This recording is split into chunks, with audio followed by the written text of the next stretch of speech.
Howdy folks. I apologize for the crappy lighting and my generally disheveled appearance, but I just got a book, a package, and I'm actually pretty excited about it, so I thought I would share my opening of that package with you. Not that there's much to the opening, but I want to show you what's inside because it's really cool. I actually ordered this a couple months ago. I pre-ordered it. It came out on March the 5th, and they told me, I mean, it's March the, 22nd now. And they actually delayed sending it to me, and they never told me why, but they're like, yeah, you might get it in May. Like, what? But, so they did send it, and it got here yesterday, and I went and picked it up today. And see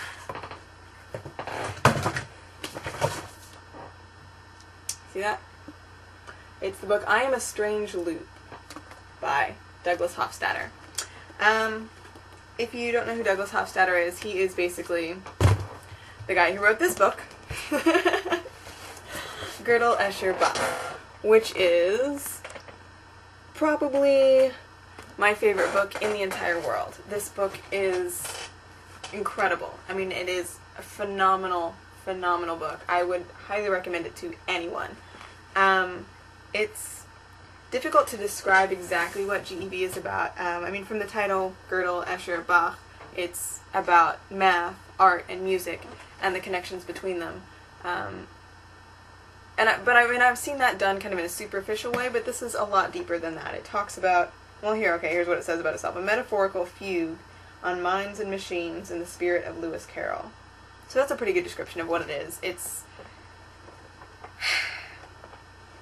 about math, and one of the main thrusts of the book is to take Gödel's incompleteness theorem and to, first of all, motivate it and kind of talk about what Gödel was reacting to with his theorem and, you know, why we have this theorem, and to also explain how the theorem works, and to show some of the implications of the theorem, which are all pretty crazy. The book also talks about art, and it talks about music, and in particular kind of the complicated forms that Bach used in his compositions.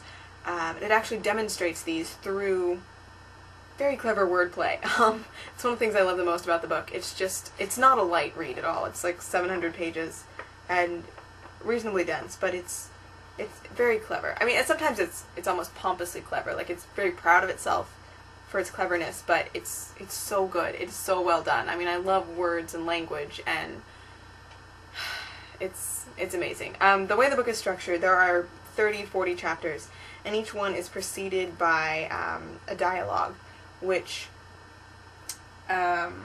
is both modeled on a musical form used by Bach, which is just amazing to do with words, and also exemplifies the concept that's going to come up in the chapter. And these concepts are just all over the place. I mean, there are things about the mind and language and ideas and forms and shape and computer programs and okay, you have to read this book. If that sounds at all like vaguely interesting to you, read it. It is a phenomenal, phenomenal book.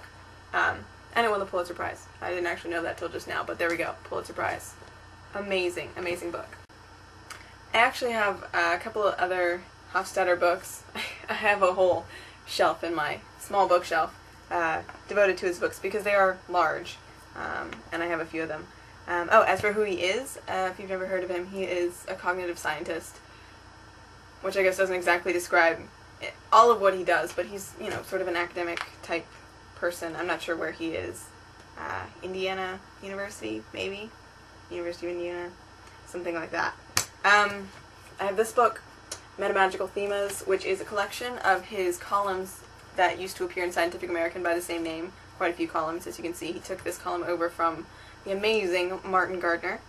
And these just cover a whole bunch of topics. There's just a lot about language, I remember, and about letter forms. He spends a lot of time talking about alphabets and different fonts, and, you know, how much you can change a letter and still recognize it, and languages, and computer languages, and natural languages, and a lot of stuff in there. And I also have this one, Le Tombeau de Moreau, which is a book all about language, entirely about language and about translation, in praise of the music of language. And what this book does is it takes this poem in French, a short poem, but written in a very tight form, with a lot of kind of particular things about it, and he translates it into English many, many times. I don't know how many times Hofstadter actually translates it. Several times. I mean, there are like 50, 100 translations in here. I don't know how many. But he also gets all of his friends to translate it, and it's just amazing the range of translations that come out of it. Some of them are very literal. Some of them are a lot more figurative, capturing the sense of the poem, because there are some things that the poem does that are just a lot easier to do in French. And he kind of discusses what it means to translate something, and asking, can you ever actually translate a poem so that an English reader would get the same sense from the English poem that a French reader would get from the original one. And that's not all he does. I mean, it's a big book. That's kind of most of what he does. He also, I remember he talks about, I think it's in this one, he talks about Eugene Onegin, which is like a Russian, very famous Russian, I guess it's an epic poem. I mean, it's written in verse, and he talks about the different translations that have been done of that, and the differences between them, and it's fascinating, fascinating. Okay, so as for this new book, it is, I haven't actually heard that much about it, but I think it is about consciousness, and what consciousness is, and what it means when we say, I, or, what is self, that idea. And that's something that came up in GEB. So I think this book is sort of an expansion on that, and maybe a few new things that he's developed since then, because GEB was written in the 70s, I think. So it's been a while. But so this one is shorter. And I mean, I'm not sure how big it is on the wordplay. We'll have to see. It's written in the same font. The titles of the chapters are in the same font, and it's the same. I mean, except for the dialogues. I mean, like just opening the book and looking at it for the first time. Except for the dialogues, the chapters themselves look the same on the page as the chapters in GEB.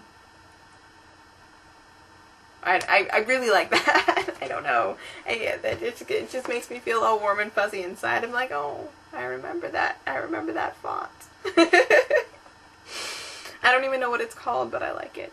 It makes me think of GEB, which I love very much. So I'm very excited about this book. I guess it's I Am a Strange Loop. A strange loop is kind of something that it's a term that he invented in GEB, and it refers basically to anything that feeds back in on itself, anything that's defined recursively.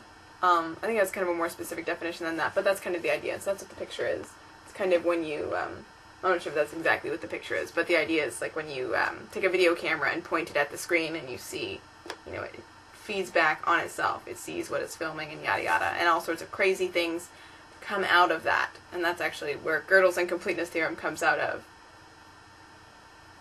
In some conceptual way. They're closely related. Yes. So, I'm very excited about this book, long story short. I haven't been reading very many books lately, but this one I will definitely find time to read. So I don't know if anyone else is actually reading this book right now.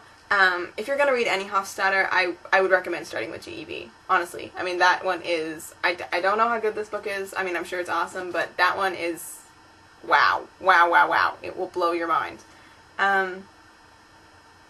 But is anyone else reading this right now? I don't know if there are any other Hofstadter fans out there, but I will be reading it. So I don't know, I don't know how it goes. I might come back and write something about this, or make videos about this book, if anything comes up that I want to talk about. But here it is. Yay! Package book. Eee!